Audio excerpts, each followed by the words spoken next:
폭스바겐 사태 파문이 점점 커지고 있습니다. 일파만파입니다. YTN 경제 전문기자 박성호 기자 초대했습니다. 어서 오십시오. 네. 안녕하십니까. 자, 우선 사태가 지금 어떻게 전개되고 있는지 그동안의 경과부터 좀 다시 한번 좀 정리를 해보는 게 좋을 것 같습니다. 지난 18일에 이제 미국의 환경보호청이 폭스바겐이 뭔가 좀 속이고 있다. 그러니까 연비를 속인다든지 이런 식으로 얘기를 했어요. 그래서 그게 뭐냐 알아봤더니 원래 디젤 차라는 게 저 디젤 차에 관한 거 폭스바겐이 생산하는 디젤 차야 일반적으로 보면 휘발유 자동차에 비해서 공해가 좀 심하다는 인식이 많고 실제로 더 많이 나옵니다.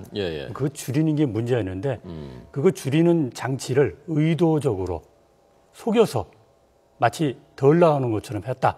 이렇게 해서 지난 18일에 미국 환경청이 얘기를 했고 그것 때문에 곧바로 그랬더니 인정을 했습니다. 결론을 말씀드리면 속였다. 그거는 인정을 했습니다. 그러니까 검사 받을 때만 그 저감 장치를 다른 거를 갖다 놨다가 실제로 팔 때는 그게 아닌 것을 팔았다는 얘기인 거죠. 이런 게 있대요. 어떤 자동차가 하나 있잖아요. 그게 이제 검사소로 들어가요. 그러면 그 자동차에 그 소프트웨어를 심어놨답니다. 간단합니다. 앞바퀴가 돌아가면 이게 지금 도로 주행 중인지 거기서 시험 중인지를 알아내는 겁니다. 그러니까 여러 가지 방법이 있대요. 대기압이라든지 그 속도라든지 이런 걸 따져서 그거를 똑똑하게 알아낸답니다. 그 소프트웨어가 있어서 결국은 이 시험 중인 때는 그 배기가스를 좀 줄이는 거, 오염을 줄이는 장치가 돌아가요. 그럼 연료가 더 들어가죠. 근데 이게 밖으로 나오면 중단을 합니다. 그럼 결국은 연료가 덜 들고 공기 중으로 오염물질은 더 많이 배출이 되는 거죠.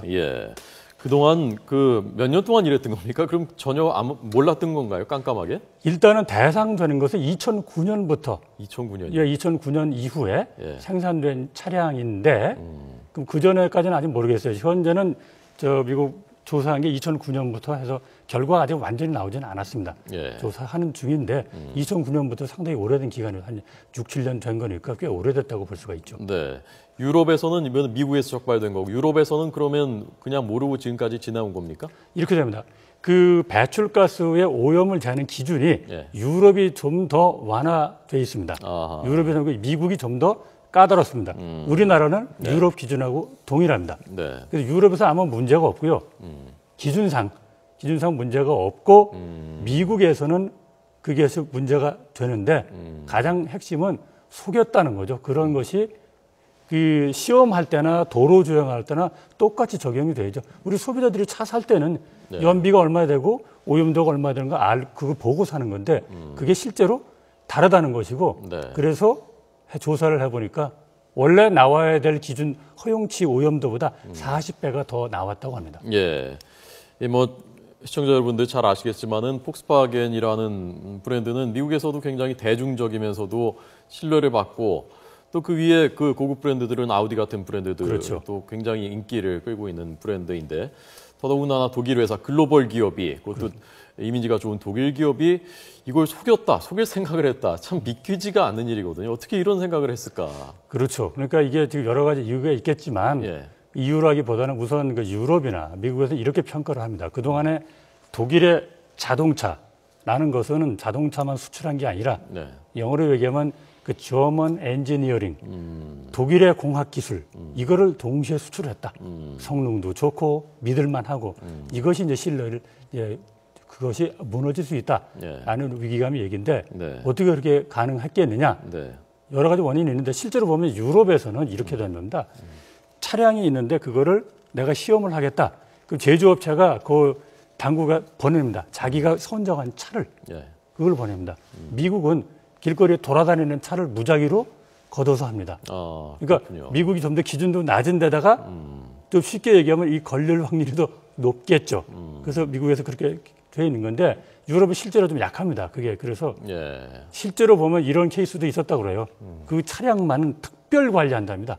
어떤 차량만요? 그러니까 시험소로 보낼 차량을 유럽에서요? 특별히 관리하고요. 또 이것도 허용이 됩니다. 그 차에 뒷좌석을 뗀다거나 나머지 이제 불필요한 장비를 뗀다거나 그런 예. 무게를 줄이는 거죠. 네. 연비가 더 나오겠죠. 예. 아무래도 예. 이런 식으로 되는 게 허용된다 그래요. 네. 근데 그건 부수적인 일이고 실제로 보면 차량을 제조업자 선적해서 보내는 거고 예. 미국은 무작위로 한다. 네. 이렇게 되는 겁니다. 예.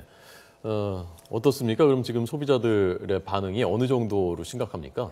아주 엄청나게 화도 나 있고요. 금전적으로도 상당히 손해를 볼 수가 있어요. 왜냐하면 예. 그렇게 연비가 좋지 않은 연비는 뭐 좋다고 치지만 환경 오염이 심했잖아요. 환경 오염이 심한 거면 결국 어떻게 되겠습니까? 새 차 가격도 떨어질 거고요. 예. 혹시 중고차를 가지고 계신 분들도 중고차 값이 계속 떨어질 거고요. 예. 우리나라 시장에 특징이 하나 있어요. 예. 이 디젤 승용차 같은 경우에는 네. 실제로 보면 미국에서는 미국 시장 내에 디젤 승용차의 점유율이 얼마 높지 않습니다. 왜 얼마 한 3%밖에 안 돼요. 아, 그렇습니까? 일본 한 2%밖에 안 됩니다. 중국 0.2~3%밖에 안 돼요. 유럽은 한 50% 안팎입니다. 독일은 하고 프랑스도 꽤 높고요. 예. 근데 50%가 대개 넘어가요. 우리는 30%입니다. 꽤 높군요. 우리가. 굉장히 높습니다. 우리가 예. 아주 이례적으로 높습니다. 예. 우리나라 시장에서 지금 우리나라 완성차 업체들이 만들어내는 출시하는 자동차 디젤 중에 디젤이 50%가 넘고요. 우리나라에서 판매되는 차량의 수입차 중에 1위부터 6위까지는 다 디젤입니다. 그렇습니까? 그만큼 우리나라에서는 디젤이 굉장히 인기가 있습니다. 그럼 우리나라의 그 배기가스 기준은 유럽 쪽에 가깝습니까? 유럽 기준입니다. 그럼 큰 문제가 안 되는. 일단 기준상은 문제가 안 되죠. 예. 다만 폭스바겐 코리아 관계자 얘기를 들어보면 이렇게 얘기를 해요. 지금 1,100만 대가 전 세계에 팔린 1,100만 대에 네. 그런 소프트웨어가 다 깔려 있다고 공식으로 인정했거든요. 그럼 우리나라에 들어온 것도 그럴 확률이 높다. 이런 취지로 얘기를 했거든요. 예. 그러니까 지금 우리가 조사하겠다는 건 4가지 종류를 조사하는 것인데 확률이 높다고 봐야 되겠죠. 네. 그러나 기준 자체가 우리가 설정해 놓은 기준하고 배기가스 기준이 그걸 충족시킨다면은 그걸 문제 삼을 수 없는 것 아닙니까? 근데 이런 건 있죠. 그러니까 기준은 그게 어떤 기준이겠습니까? 그게 시험용 기준이라는 거죠. 시험할 때는 문제가 없었다는 거예요. 그게 도로로 나오면 그 배기가스를 억제하는 기능이 스톱 정지를 하기 때문에 실제로 공기 오염은 40배를 더 시키는 거죠. 그럼 심각한 문제가 되는 거죠. 폭스바겐이 존립이 위태로운 게 아니라 주가가 35% 이틀 동안 빠졌다고 하니까요. 그렇죠. 이게 회사가 이러다 망할 수도 있는 것 아니냐라고 했는데 박 기자님께서 그럴 가능성이 있다고 보십니까? 지금 일단 저것만 따져 보십시오. 이 미국에서 이제 과징금을 부과하는데 그것이 우리나라 돈으로 엄청나게 많습니다. 지금 100 몇십억 달러, 180억 달러 정도를 과징금을 매긴다는데 거기 한 21조 원쯤 되거든요. 우리나라 돈으로 따지면. 그러네요. 21조 원의 과징금을 매길 수 있는데 지금 폭스바겐이 준비해 놓은 돈은 그런 걸 위해서 준비한 8조 6천억 원밖에 안 됩니다. 그럼 그것만 해도 미국만 해도 그렇고요.